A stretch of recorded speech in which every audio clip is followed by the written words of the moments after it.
Terri returns from her sister's funeral to find her house locks changed.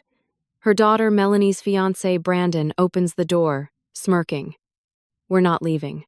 This is our home now," he declares coldly while Melanie stands behind him looking conflicted. "You can stay in storage or figure it out." Terri, exhausted from grief, stares in disbelief at her daughter's betrayal. 20 years of providing everything for Melanie, and this is how she repays her? "Let me show you who really owns the deed," Terri says firmly. "It's time to teach you about property rights." I never imagined my own daughter would betray me like this. Not Melanie. Not after everything we'd been through together.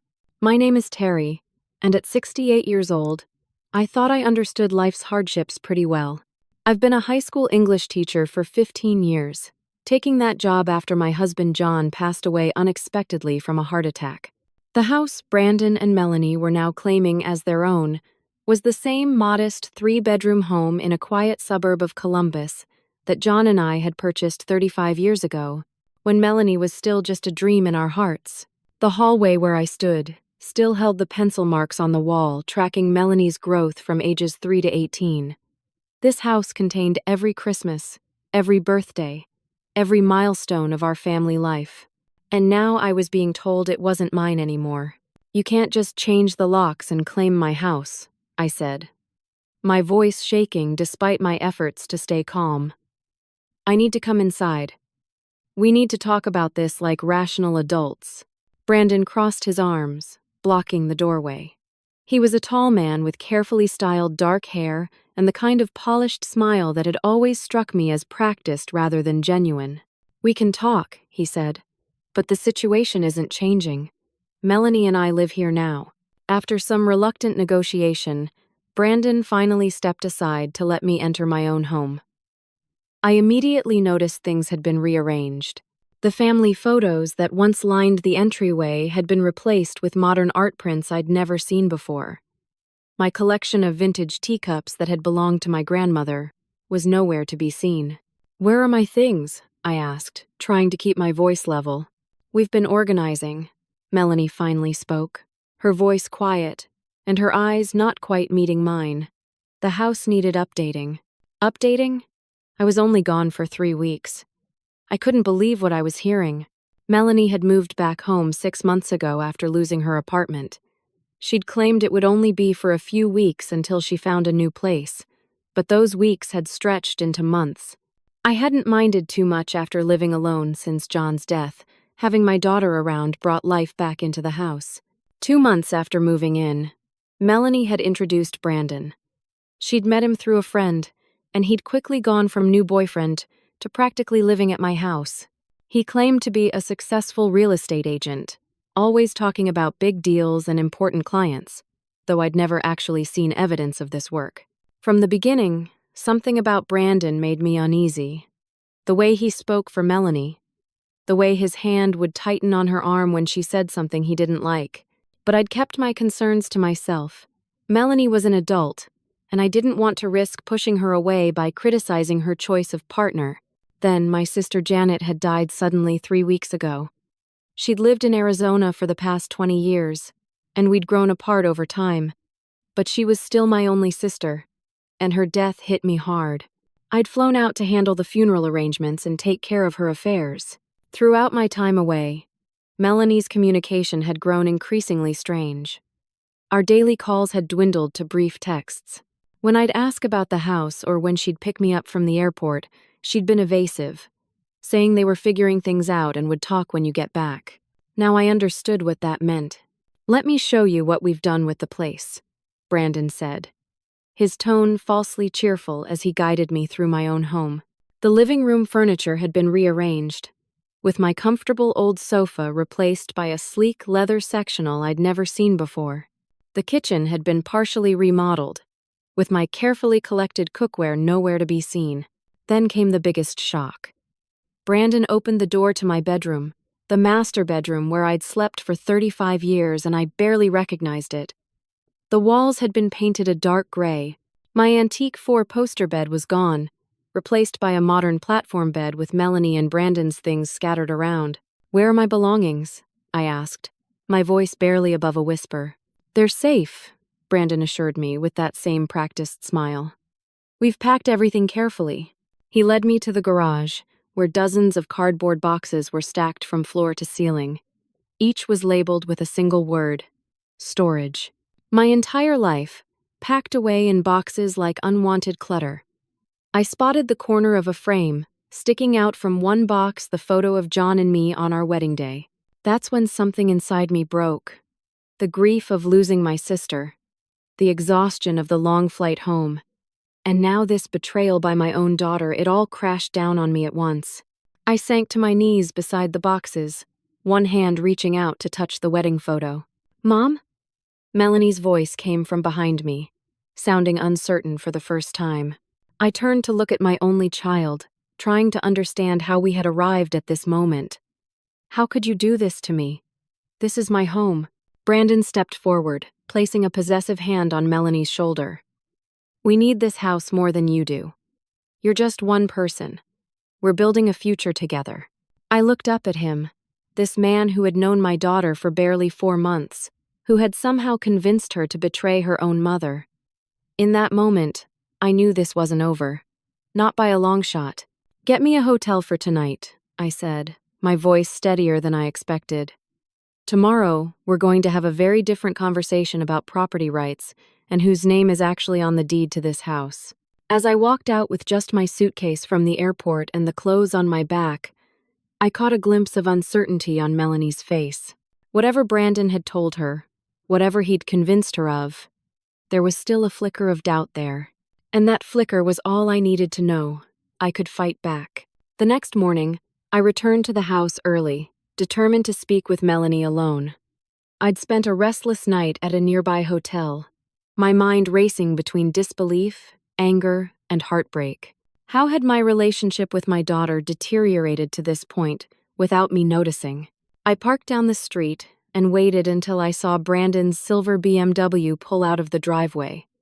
When I was sure he was gone, I walked up to my own front door and knocked, feeling like a stranger on my own property. Melanie opened the door, her eyes widening in surprise. She was still in her pajamas, her blonde hair so like mine at her age pulled back in a messy bun. "Mom, I didn't expect you so early," she said, her voice wary. "We need to talk, Melanie. Just you and me." She hesitated, then stepped aside to let me in. The house felt different in the morning, light more obviously changed. The walls where my landscape paintings had hung were now bare, waiting for someone else's taste to define them. We sat at the kitchen table. At least that was still the same oak table John had built 30 years ago, though the placemats and centerpiece had been replaced with items I didn't recognize.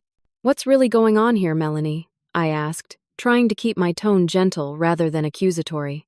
Melanie stared down at her hands. "Brandon thinks this is the best solution for everyone." "The best solution? To pack up my belongings and take over my house while I'm burying my sister?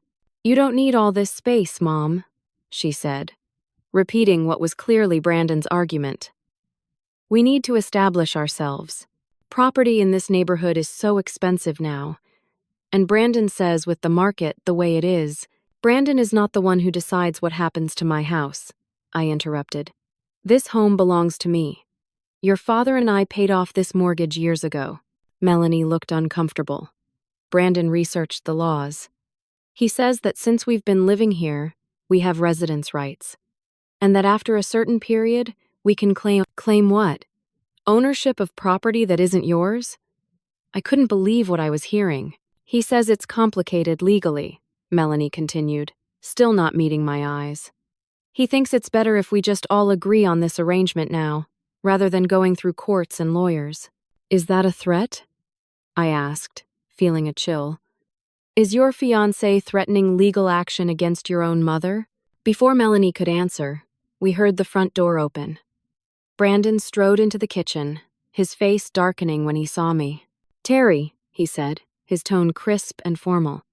"I thought we agreed you'd call before coming over. This is my house," I reminded him. "I don't need permission to be here." Brandon set his briefcase on the counter and pulled out a folder.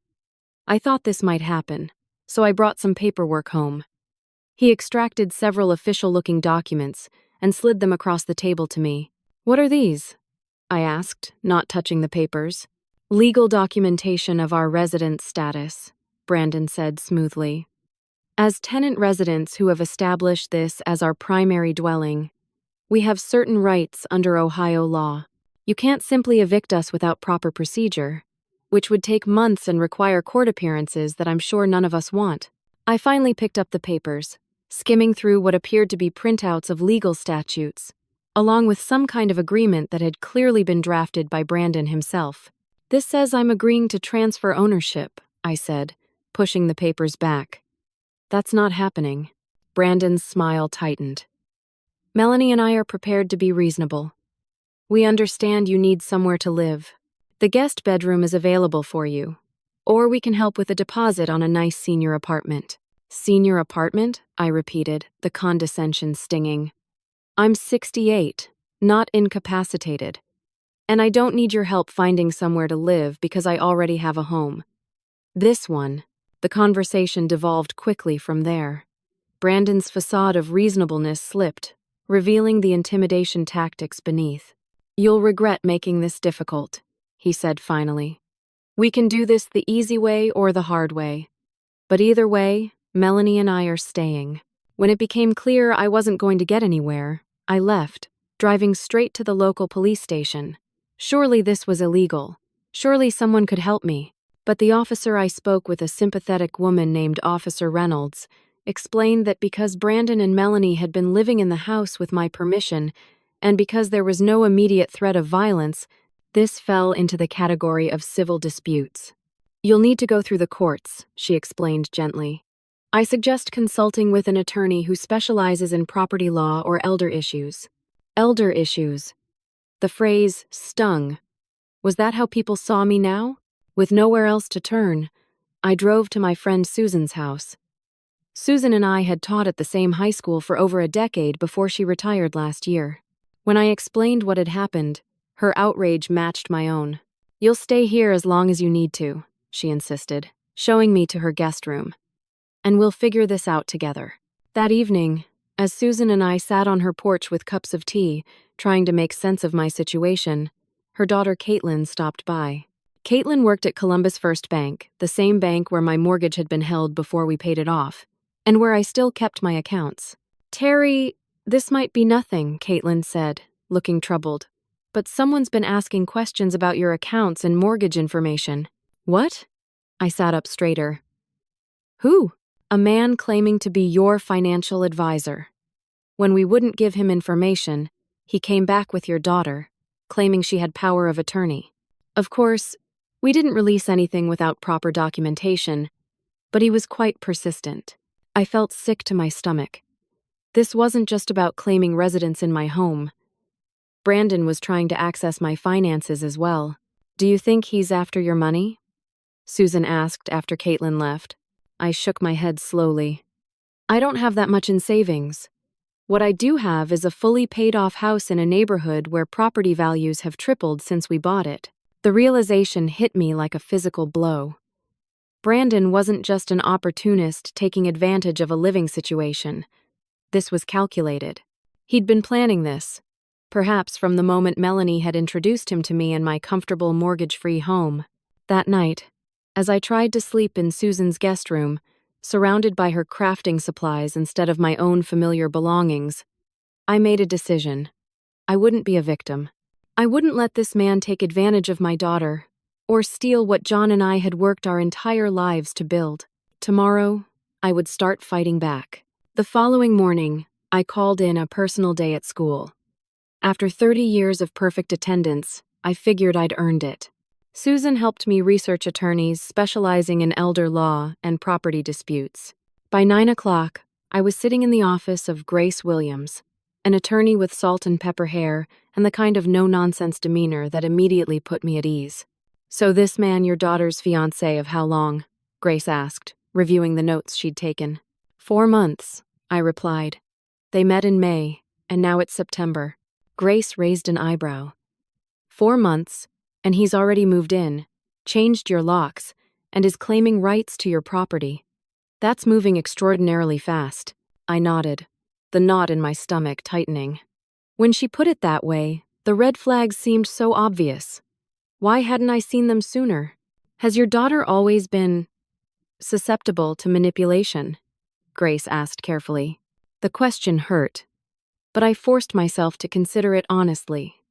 Melanie has always been kind-hearted, trusting. After her father died when she was 11, she went through a difficult period. She's had some challenges with relationships picking men who need fixing or saving. I paused, the pattern suddenly clear to me. I suppose Brandon fits that mold. And what do you know about Brandon's background? His employment? He says he's a real estate agent. He dresses well, drives a nice car. But now that you mention it, I've never seen any proof of his work. No business cards, no colleagues calling, nothing. Grace made a note. With your permission, I'd like to have my paralegal do some research on Brandon Davis. Real estate agents leave paper trails, listings, transactions, licensing. I readily agreed, relieved to have someone taking me seriously and taking action. While Grace's team began their research, she outlined my legal options. First, we need to establish clear documentation of ownership. You said the house is paid off? I nodded. For over 10 years now. Good. We'll need the deed and any other property documentation. Do you have access to those? My heart sank. They're in a safe at the house. Behind the painting in my bedroom, which is now apparently Brandon and Melanie's bedroom. Grace considered this. For now, we can get copies from the county records office. But we should find a way to secure those original documents soon. By the end of our 2-hour consultation, I had a clearer understanding of my position. Despite Brandon's claims, Ohio law didn't support his attempted takeover. As the legal owner with a clear deed, I had the right to determine who lived in my home. Yes, there were procedures for evicting established residents, but they didn't have the right to exclude me from my own property. What should I do right now? I asked. Where should I stay? Stay with your friend for now, Grace advised, but make it clear you're not abandoning your property. Visit regularly, document the condition of the house and your belongings, and don't sign anything Brandon gives you. As I was leaving her office, Grace's paralegal, Marcus, hurried in with a folder. Miss Williams, I found something you should see right away regarding Mr. Davis. Grace reviewed the documents, her expression growing more serious. She looked up at me. Terri, it seems this may not be Brandon's first attempt at this kind of scheme. She showed me printouts of complaints filed against Brandon at 2 different real estate firms where he'd previously worked. In both cases, clients' older women living alone had complained that Brandon had attempted to pressure them into unfavorable property transactions. He was never formally charged, Grace explained, but he was let go from both firms. And according to the state licensing board, his real estate license is currently inactive due to ethical concerns. A cold anger replaced my confusion and hurt. This wasn't just about my daughter making a poor choice in partners. Brandon was a predator with a pattern of targeting vulnerable homeowners. What do we do? I asked. We document everything, Grace said firmly, and we move quickly. I'll file for an emergency hearing to restore your access to the property and begin eviction proceedings against Brandon. She paused. Your daughter complicates things. As your child, the court may view her claims to residents differently. I understood the unspoken question. I want Melanie out of his influence, not out of my life. If we can separate them. Grace nodded sympathetically. One step at a time. For now, let's focus on gathering evidence and securing your legal position. That afternoon, armed with Grace's advice, I returned to my house. Brandon was out again, and Melanie reluctantly let me in to collect some personal items. While there, I secretly installed small security cameras. Susan had purchased one in the living room, disguised as a clock, and another in the kitchen that looked like a phone charger. Do you need help finding anything? Melanie asked, hovering as I gathered clothes and toiletries. I need my financial documents, I said directly. The ones in the safe behind the bedroom painting. Melanie's face fell. Brandon already moved those to a secure location. He said it was safer that way. My blood ran cold, but I maintained my composure. I see. And did he happen to mention that removing someone else's financial documents without permission is illegal? He said, as residents. He is not a resident, Melanie. He is a squatter in my home. And from what I've learned today, he's done this before. For the first time, I saw real doubt in my daughter's eyes. What do you mean? I told her about the complaints from Brandon's previous firms, about his suspended real estate license. Melanie listened, her face paling. He told me he left those jobs for better opportunities, she said quietly. He lied, I replied simply. Just as he's lying about his rights to this house. Before Melanie could respond, I heard the front door open. Brandon called out, Mel, whose car is that in the driveway? I gathered my things quickly. Think about what I've said, Melanie, and ask yourself why Brandon needed to move so quickly with this, with you, with the house, with everything. As I passed Brandon in the hallway, he gave me that same practiced smile, though his eyes were cold. Just collecting some necessities, I said before he could object to my presence. Back at Susan's house, I checked the app connected to the security cameras. I could now see and hear what was happening in my home. That evening, I watched Brandon and Melanie argue about my visit. She's trying to manipulate you, Brandon insisted, playing the victim to drive a wedge between us. But if what she said about your license is true, Melanie began. That was a misunderstanding. Brandon cut her off. Jealous colleagues trying to sabotage me. You know how cutthroat real estate can be.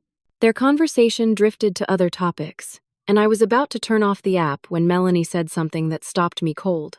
I still don't feel right about all this, especially with the baby coming. It's her house, Brandon. The baby coming? Melanie was pregnant? Brandon's tone changed, becoming gentler. That's exactly why we need to do this, babe. For our family. For our child. Your mother has had this house for decades. Now it's our turn to build a life here. As the conversation continued, the pieces fell into place. Melanie was pregnant, probably early in the pregnancy since she hadn't told me yet. Brandon was using this to pressure her into his scheme, claiming it was all for their future family. I turned off the app, my hands shaking. This changed everything and nothing. I still needed to reclaim my home and protect my assets. But now I also needed to protect my daughter and future grandchild from a man who was clearly manipulating them both. The next day, Grace called with more disturbing news. We found no evidence that Brandon is currently employed anywhere, she said.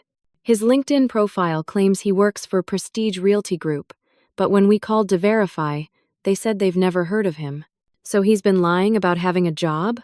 I asked, stunned despite everything else I'd learned. It appears so. We're still investigating where his income is coming from. The BMW is leased under a business name that doesn't seem to exist anymore. There's a pattern of financial smoke and mirrors. I thanked Grace for the update and hung up, my determination hardening. That afternoon, I made another visit to the house, this time to check my safe. As expected, it was empty. The deed, my will, insurance policies, and John's military service records all gone. I was photographing the empty safe when I heard Melanie coming down the hall. I quickly closed the painting that concealed it. Mom? What are you doing in here? I turned to face my daughter, noting the slight puffiness around her eyes that suggested she'd been crying. Just getting a few more things. Melanie sat on the edge of the bed, my bed, looking tired beyond her 31 years. Brandon says you've hired a lawyer, that you're trying to evict us.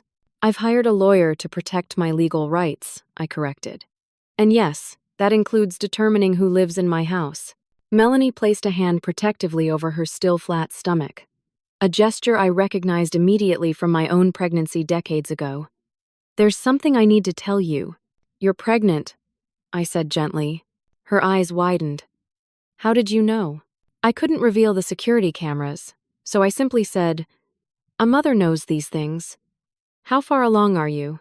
10 weeks, she replied, tears filling her eyes. I was going to tell you when you got back from Arizona, but then everything happened so fast. Brandon said we needed to secure our future, that with you vulnerable after Janet's death, it was the perfect time to. To what? Take advantage of me? Melanie looked away. He didn't put it like that.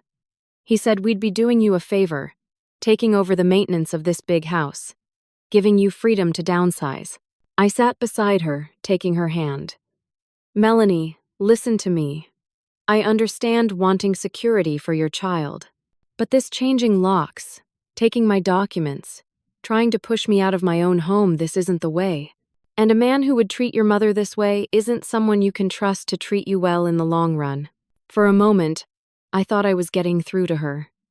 Then we heard Brandon's car in the driveway, and Melanie's walls went back up.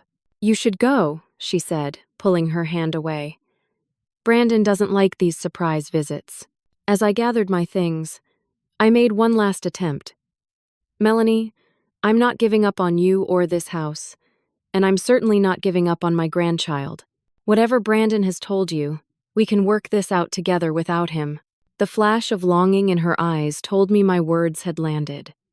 But as Brandon's key turned in the lock, she simply whispered, "Please go out the back door. I can't deal with another argument today." I left as requested, but with renewed purpose. Now I wasn't just fighting for my home, I was fighting for my daughter and grandchild too. Over the next week, Brandon escalated his psychological warfare. I began receiving texts from Melanie's phone, clearly written by Brandon, about how my harassment was causing her stress that could harm the baby. Distant relatives called, concerned about stories they'd heard that I had abandoned my home and was now trying to make my pregnant daughter homeless. He's isolating her, Grace explained when I showed her the messages. It's a classic abuser tactic, cutting the victim off from support systems, controlling the narrative, making her dependent. We were sitting in Grace's office for our weekly update. The emergency hearing to restore my property rights was still 2 weeks away, frustratingly distant, but faster than the usual court timeline thanks to Grace's diligent efforts. Is there anything we can do sooner? I asked. I'm worried about Melanie. We're building our case, Grace assured me. The more evidence we collect, the stronger our position. Speaking of which, how are those security cameras working? They've been revealing, I said grimly. Through the cameras, I'd witnessed Brandon's controlling behavior firsthand, checking Melanie's phone, criticizing her constantly, even monitoring what she ate for the baby's sake. I'd also captured him rummaging through my remaining belongings, pocketing jewelry and small valuables. Most disturbing was a conversation I'd recorded where Brandon was on the phone with someone, discussing how to liquidate the property quickly once the old lady signs over the deed. Grace nodded, adding the new information to her growing file. This helps establish his intent. We'll add it to the filing. Back at Susan's house, I tried to maintain some semblance of normal life. I returned to teaching, finding solace in my students and classroom routines, but evenings were difficult. Filled with worry about Melanie and anger at how easily Brandon had disrupted our lives. On Friday afternoon, I received a call from Walter Jenkins, my neighbor of 20 years. Terri, I thought you should know that fellow living in your house has been telling people some concerning things. My stomach tightened. What things, Walter? Well, Walter hesitated. He told me you're suffering from early dementia, that you've been getting confused about where you live. He said that's why they changed the locks, because you'd been wandering and getting lost. The audacity of Brandon's lies stunned me. Walter, I assure you I'm completely lucid. Brandon and Melanie changed my locks while I was attending my sister's funeral, and they're trying to take my house. That's what I figured, Walter said firmly. I told him I'd known you for decades, and you're sharp as ever. The way he talked about you, so patronizing, it didn't sit right. After thanking Walter, I immediately called Grace to report this new development. She was as outraged as I was. He's trying to undermine your credibility, she fumed, planting seeds of doubt about your mental competence. This is elder abuse, Terri, plain and simple. Elder abuse. The term still felt strange applied to me, but I couldn't deny the pattern fit. That evening, I checked the security camera feed and saw Brandon alone in my home office, going through my computer. He appeared to be downloading files onto a thumb drive. I watched, helpless, as he accessed my email and financial accounts. I called Grace first thing in the morning. We need to move faster, I insisted. He's accessing my personal information, my accounts. Grace agreed, promising to push for an earlier hearing date. She also advised me to immediately change all my passwords and notify my bank of potential fraud attempts. While at the bank updating my security settings, I ran into Madison, a former student who now worked as a loan officer. "Mrs. Davidson, I've been meaning to call you," she said. "Something strange happened yesterday. A man came in asking about refinancing options for your property. He claimed to have power of attorney for you." My blood ran cold. "Did he have documentation?" Madison shook her head. "No, that's why it seemed odd. He said he'd return with the paperwork, but it didn't feel right, so I made a note to contact you." "Thank you, Madison," I said, genuinely grateful. That man has no authority to discuss my finances or property. By the time I returned to Susan's house, I had a voicemail from an unfamiliar number. It was a real estate agent named Paula Jenkins, confirming an appointment to view the property on Maple Street the following day. My property. Brandon was already trying to sell my house. I immediately forwarded the message to Grace, who called back within minutes. "This crosses a new line," she said tersely. "He's now attempting fraud by representing property he doesn't own. I'm calling the district attorney's office today." The next morning, I drove past my house and saw Brandon showing a middle-aged couple around the front yard. The "For Sale by Owner" sign in the lawn made my hands shake with fury. I parked across the street and called the police. Officer Reynolds, the same officer I'd spoken with initially, arrived promptly. "He's fraudulently representing my property," I explained. "I have documentation proving I'm the sole owner." This time, with evidence of attempted fraud, Officer Reynolds approached Brandon directly. I watched from my car as Brandon's friendly realtor demeanor dissolved into defensive anger. After speaking with both parties, Officer Reynolds returned to my car. "I've informed Mr. Davis that he cannot legally show or attempt to sell property he doesn't own. The potential buyers have left. However, regarding residents in the home, that remains a civil matter pending your court date." It wasn't everything I wanted, but it was a start. Brandon couldn't sell my house out from under me, at least not today. That small victory was short-lived. That evening, Brandon left a voicemail on my phone, his tone menacingly calm. "Terri, I was hoping we could handle this like adults. But since you're choosing the difficult path, I feel obligated to inform you that I've been speaking with a family law attorney. Did you know that grandparents in Ohio have very limited rights to see their grandchildren when the parents don't wish it? Especially when there's documented history of instability or interference? Something to think about." The threat was unmistakable. Back off or never see your grandchild. It was cruel, manipulative, and according to Grace, when I played her, the message potentially actionable as extortion. "He's getting desperate," Grace said. "That's good for us legally, but it means he might escalate further. Be careful, Terri." The next day, Brandon approached me directly with a new tactic. He arranged to meet me at a coffee shop, arriving with a folder of documents and that same practiced smile. "I think we got off on the wrong foot," he began smoothly. "I understand your attachment to the house, and I respect that.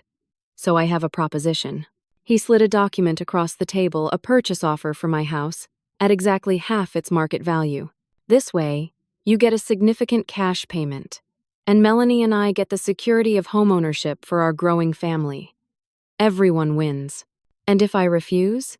I asked, already knowing the answer. Brandon's smile didn't waver, but his eyes hardened.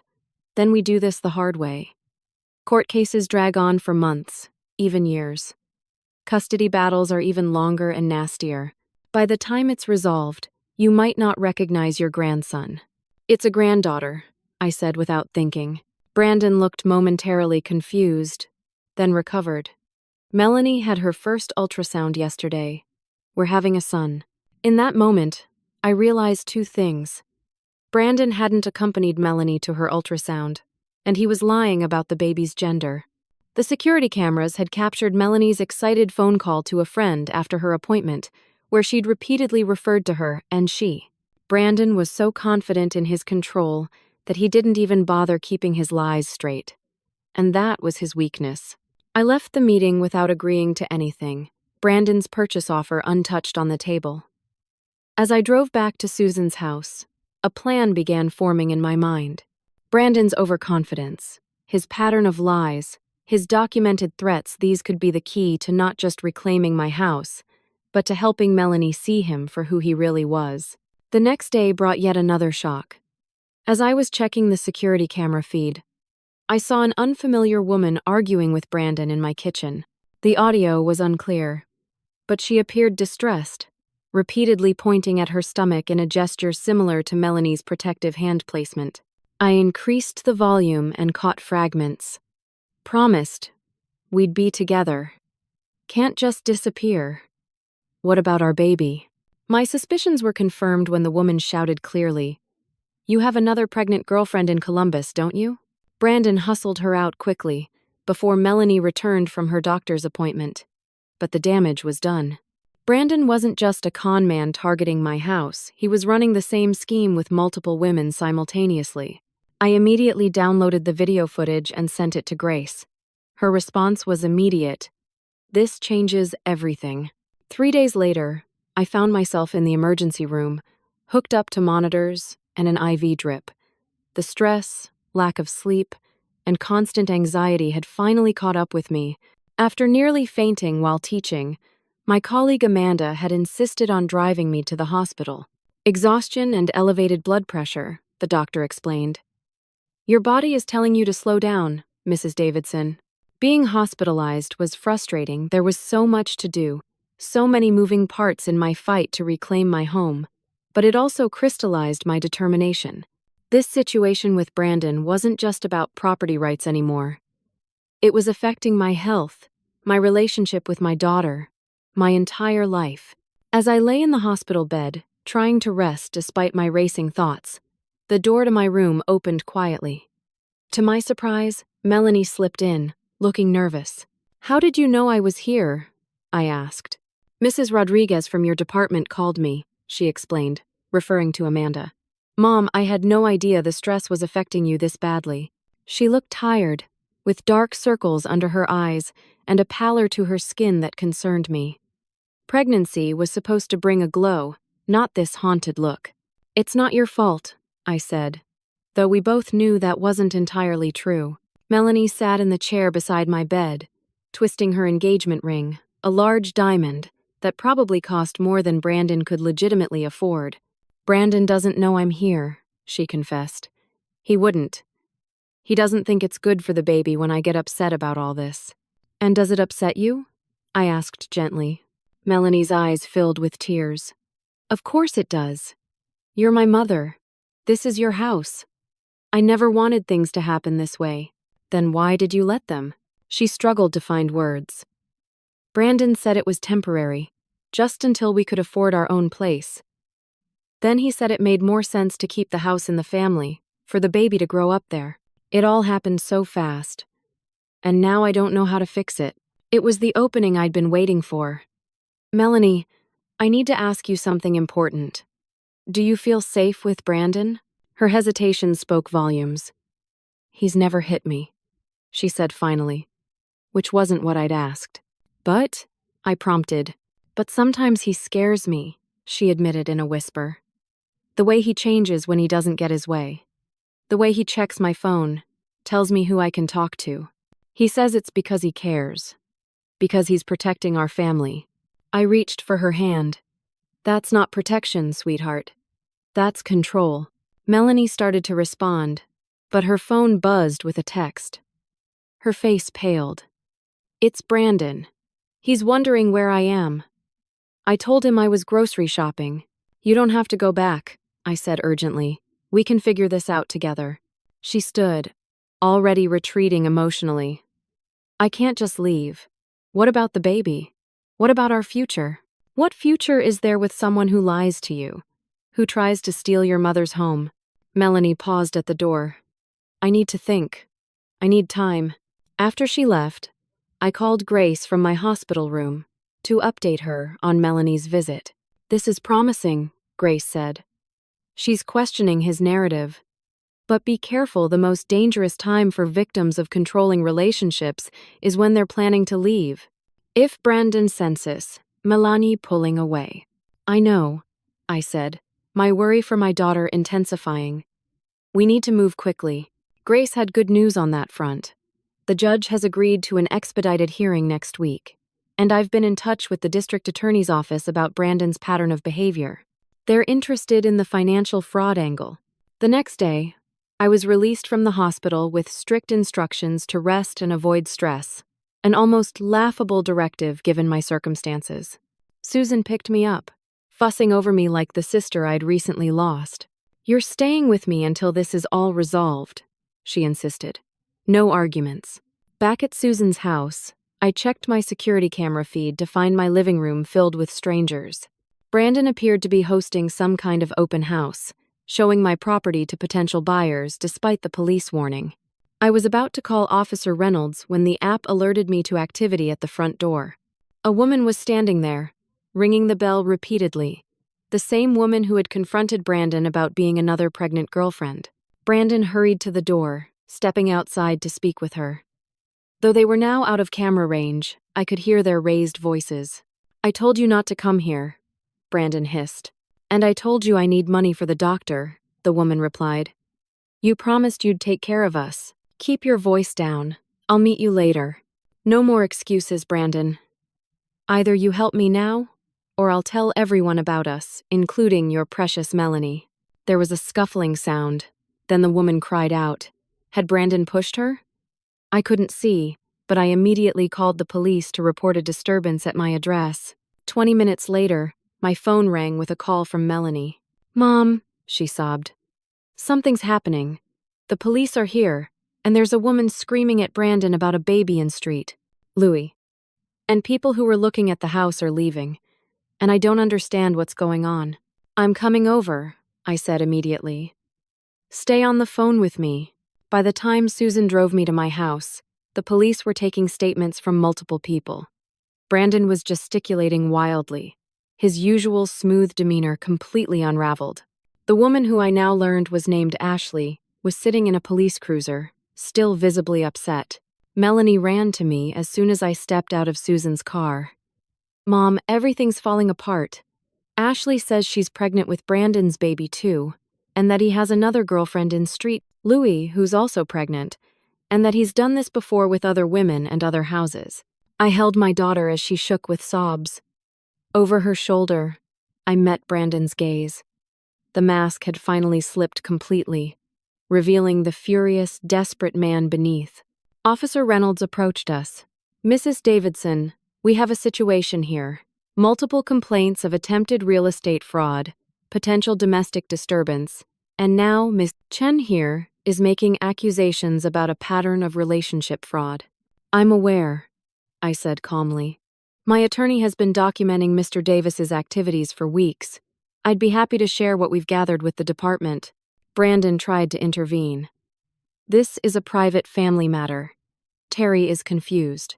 Mr. Davis. Officer Reynolds cut him off sharply. I suggest you stop speaking and consider finding an attorney.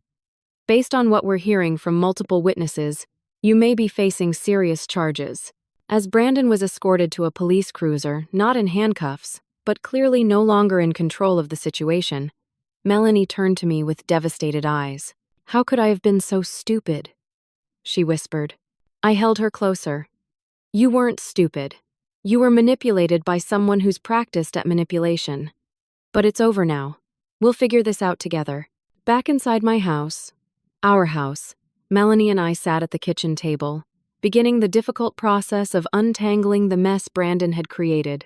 The police had taken him in for questioning, and Ashley had gone to the station to file a formal complaint. What happens now? Melanie asked, looking around at the half-packed boxes and unfamiliar furniture that had transformed our home in just a few weeks. First, we change the locks again, I said firmly. Then we start putting our home back together, one room at a time. As we talked into the evening, Melanie gradually revealed the full extent of Brandon's manipulation, how he had isolated her from friends, monitored her communications, and painted me as an obstacle to their happiness. How he had convinced her that taking over my house was necessary for their child's future, that I would thank them later when I was too old to manage it. I kept telling myself it was all for the baby, she said, her hand automatically moving to protect her stomach. That anything was worth giving my child a stable home. You will give your child a stable home, I assured her. Just not with Brandon. The next day, as promised, we changed the locks. Grace came by to help us begin documenting everything Brandon had taken or moved. The formal court hearing was still scheduled for the following week, but with Brandon now under investigation by the police, his leverage had evaporated. He'll likely face charges for attempted fraud at minimum, Grace explained as we cataloged missing items. The district attorney is particularly interested in the pattern across multiple states. As we reclaimed the house room by room, Melanie found the strength to look clearly at her relationship with Brandon for the first time. He love-bombed me, she realized, using a term Grace had explained. Everything was so perfect at first. He said everything I wanted to hear, promised me the world. Then once I was pregnant and vulnerable, the real Brandon started showing through. While the situation remained legally complex, that evening marked a turning point. Melanie and I ordered pizza and sat in the living room, still dominated by Brandon's leather sectional, but now with my family photos restored to the walls. We talked about the baby, about Melanie's fears of single motherhood, about my excitement at becoming a grandmother despite the circumstances. We'll get through this, I promised, as we prepared for our first night back in our home. One day at a time, as I settled back into my bedroom still painted Brandon's choice of dark gray. But now with my own familiar bedding restored, I felt something I hadn't experienced in weeks. Hope. The weeks that followed were a careful dance of legal proceedings, emotional healing, and practical reorganization. Brandon, released on bail but facing multiple charges of fraud, made several attempts to contact Melanie. Each time, she documented the communication and forwarded it to Grace. He's offering to drop everything if I come back to him, Melanie told me one evening, showing me the latest text. Says he'll even let you stay in the house if we can all just be a family again. I noticed her use of the word let, as if my own home were Brandon's to grant or withhold. What do you think about that? I asked carefully. Melanie deleted the message. I think he's still trying to manipulate me, and I'm done being manipulated. Her growing clarity was one of the few bright spots in a difficult time. With Grace's guidance, we had filed formal fraud charges against Brandon, based on his attempts to sell my house and his falsification of documents. The district attorney's office, building on our evidence, had expanded their investigation to include his activities in other states. What Brandon had intended to be a quick real estate grab had evolved into a much larger legal case. Grace, normally reserved with her optimism, seemed genuinely impressed by the mounting evidence. The security camera footage has been invaluable, she told me during one of our strategy sessions. And now that Ashley has come forward, along with witnesses from the open house, we have third-party confirmation of his statements and intentions. Our court date to formalize my restored property rights arrived on a crisp October morning. Brandon appeared with his attorney, a nervous young man who kept checking his watch throughout the proceedings. The contrast between this anxious legal representation and Brandon's earlier confidence was striking. Judge Marianne Patel, a no-nonsense woman in her 60s, reviewed the evidence efficiently. When Brandon's attorney attempted to argue that his client had been invited to live in the home, she cut him off. Invitation to reside as a guest does not confer property rights or authorize the changing of locks to exclude the legal owner, she stated firmly. Nor does it permit the removal or concealment of legal documents belonging to the homeowner. Her ruling was unambiguous. I was the legal owner of the property. Brandon had no legitimate claim to residence, and all missing documents and items must be returned immediately. Furthermore, Brandon was barred from coming within 100 feet of the property or contacting me directly. As we left the courtroom, I felt a weight lift from my shoulders.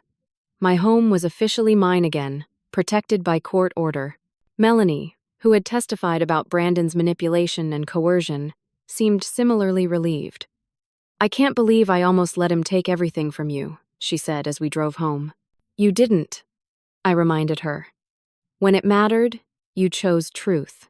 The criminal proceedings against Brandon moved more slowly. but Grace kept us informed of each development. Brandon's previous victims, located through Grace's diligent research, had agreed to testify about his pattern of behavior. Their stories were disturbingly similar to ours. Brandon would identify vulnerable women, often homeowners going through difficult life transitions. He would initiate whirlwind romances, quickly moving in and establishing control. Then would come the gradual isolation, the financial maneuvering, and eventually, the attempt to secure property or assets. He's never been prosecuted before because each victim was too embarrassed or overwhelmed to pursue charges, Grace explained. But together, the pattern is undeniable. While the legal system processed Brandon's case, Melanie and I focused on rebuilding. We repainted the bedroom, choosing a soft sage green that felt like a fresh start. We sorted through the boxes in the garage, restoring treasured items to their proper places and discarding the cold, modern decor Brandon had introduced. Susan and her daughter Caitlin became regular visitors, helping with the restoration and providing emotional support. Walter from next door brought over homemade casseroles and updated us on neighborhood happenings we'd missed during the upheaval. One Saturday morning, as Melanie and I worked on reorganizing the kitchen, the doorbell rang. I opened the door to find a young woman I didn't recognize, petite, with curly auburn hair and nervous eyes. "Mrs. Davidson?" she asked tentatively. "I'm Cassandra Evans. I saw the news about Brandon Davis, and I think we need to talk." I invited her in, and over coffee, Cassandra shared her own Brandon story. She had dated him 2 years ago in Cincinnati. Like Melanie, she had become pregnant quickly. Unlike Melanie, she had lost the baby at 12 weeks, after which Brandon had immediately lost interest in her and moved on. But not before he convinced me to add his name to my condo's deed as a gesture of commitment, she explained. It took me 18 months, and most of my savings to legally remove him after he tried to force a sale. Cassandra was the first, but not the last, of Brandon's previous targets to reach out.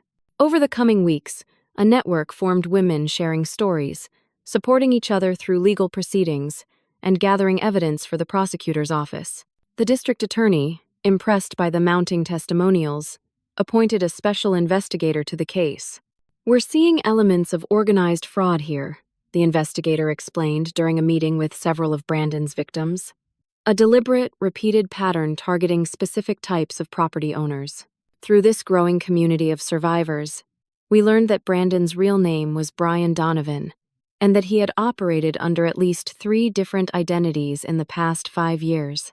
The charming real estate agent persona was just his most recent reinvention.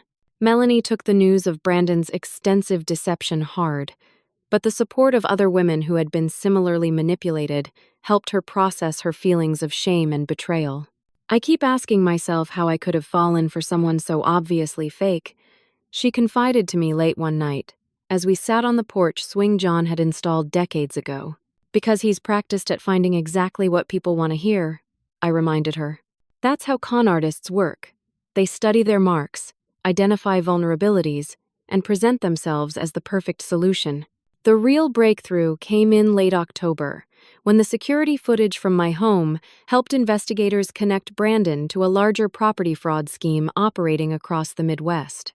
His former girlfriend, Ashley, now cooperating with authorities in exchange for immunity, provided access to correspondence revealing Brandon's connections to a network of similar scammers who shared techniques and information about potential targets. "We believe your case was the catalyst for unraveling something much bigger," Grace told me during an update call. "The FBI has now become involved due to the interstate nature of the operation." The day after Halloween, as Melanie and I were enjoying the last of the candy we'd given out to neighborhood children, Brandon's criminal trial date was set for January. Grace was confident in the strength of the case against him, especially with multiple victims prepared to testify.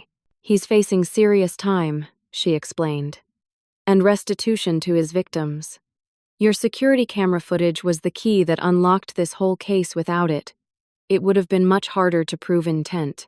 That evening, as we settled into our newly reclaimed home, Melanie placed my hand on her growing belly. "She's kicking," she whispered. "Feel that?" The tiny flutter beneath my palm brought tears to my eyes, a reminder that even from the darkest situations, new life and hope could emerge. "Your granddaughter is a fighter," Melanie said with a smile, just like her grandmother. In that moment, I knew that, despite everything we'd endured, our family would not only survive but thrive.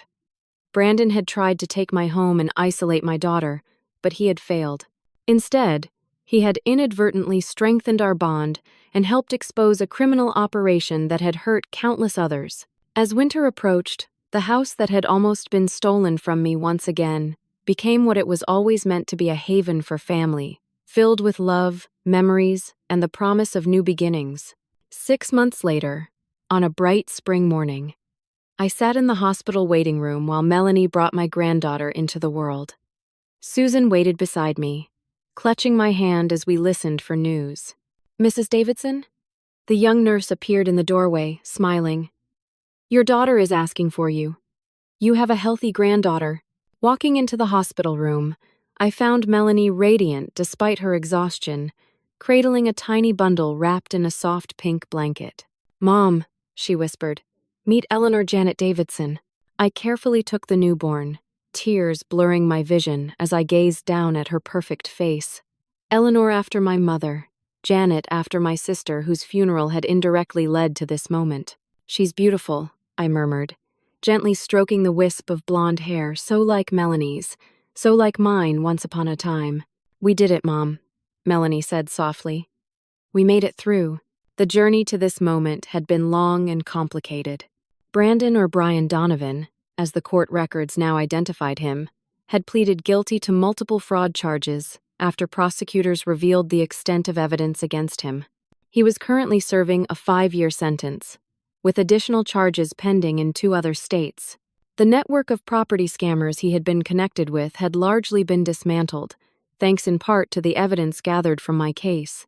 Grace Williams had become something of a specialist in these types of fraud cases, now representing several of Brandon's former victims in civil suits to recover damages. Our house on Maple Street had been fully restored to its former warmth, with a newly converted nursery for Eleanor. The dark gray paint in the bedroom had been covered by cheerful colors, Brandon's cold modern furniture replaced by comfortable pieces that told our family's story. More importantly, Melanie had healed not just from the betrayal, but from the pattern of seeking validation from men who needed fixing. She had completed a counseling program specifically for survivors of coercive relationships and had recently started a support group for other young mothers who had escaped similar situations. As for me, I had discovered strength I never knew I possessed. The woman who had stood bewildered on her own doorstep, locked out of her life, had transformed into an advocate and a fighter. I had recently testified before the state legislature in support of stronger protections for homeowners against property fraud, using my experience to help shape new laws. My retirement from teaching, originally planned for the following year, had come early not from defeat, but from a desire to focus on new priorities, supporting my daughter, enjoying my granddaughter, and working with Grace on a foundation to help other elderly targets of property scams. The weekend after Eleanor came home from the hospital, we held a small gathering to celebrate her arrival. Susan was there, along with Walter and Amanda from school. Even Officer Reynolds stopped by with a stuffed bear for the baby. "I never properly thanked you," I told her as she admired Eleanor. "Your willingness to listen that day, to take my concerns seriously, it made all the difference." She smiled, handing the baby back to Melanie. "I'm just glad it turned out this way. Too many of these cases don't end with the family reunited and stronger." That evening, after our guests had departed, Melanie, Eleanor, and I sat on the porch swing, watching the sunset paint the sky in shades of pink and gold. The spring breeze carried the scent of the lilacs John had planted decades ago, now in full, glorious bloom. "I've been thinking," Melanie said, gently rocking Eleanor, "about what happened with Brandon, about how easily he almost took everything from us." I waited, giving her space to continue. "I think what made us vulnerable wasn't just his skill at manipulation," she continued thoughtfully.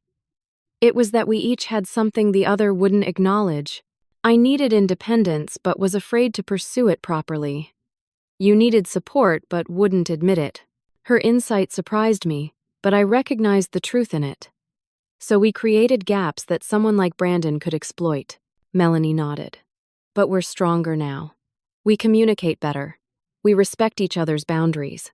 And most importantly, she smiled down at Eleanor, we protect what matters together. As darkness settled around us, I reflected on the journey we had taken from betrayal to healing, from vulnerability to strength. The house behind us stood solid and secure, just as it had for 35 years. Brandon had nearly taken it through deception and manipulation, but ultimately, truth and justice had prevailed. The lessons had been painful but valuable. I had learned that property wasn't just about deeds and mortgages, it was about claiming and protecting the space where life unfolds, where memories are made, where family bonds are strengthened. I had learned that standing up for oneself isn't selfish but necessary, especially when others depend on you. Most importantly, I had learned that even in our 60s, we are never too old to fight for what matters, to set boundaries, to demand respect. The right to our homes, our autonomy, our dignity, these aren't luxuries to be surrendered as we age, but essential rights to be fiercely protected. As Eleanor drifted to sleep in her mother's arms, I thought about the future stretching before us, a future bright with possibility and protected by the wisdom we had gained through hardship. The house that Brandon had tried to steal would now shelter a new generation, bearing witness to Eleanor's first steps, first words, first dreams. You know, I said softly to Melanie, your father would be so proud of you, of us, of how we fought back. She leaned her head against my shoulder, just as she had done as a child. He would, and he'd adore Eleanor. That he would, I agreed, feeling John's presence in the swing he had built, in the garden he had planted, in the home we had made together. The stars emerged one by one in the darkening sky, eternal witnesses to our small but significant victory. Brandon had underestimated us, had seen a vulnerable widow and a desperate single mother as easy targets. What he hadn't accounted for was the power of family bonds, the strength that comes from fighting for what's right, and the resilience that blooms in the face of adversity. As we sat there, 3 generations of women united in the home we had reclaimed, I felt a deep sense of peace.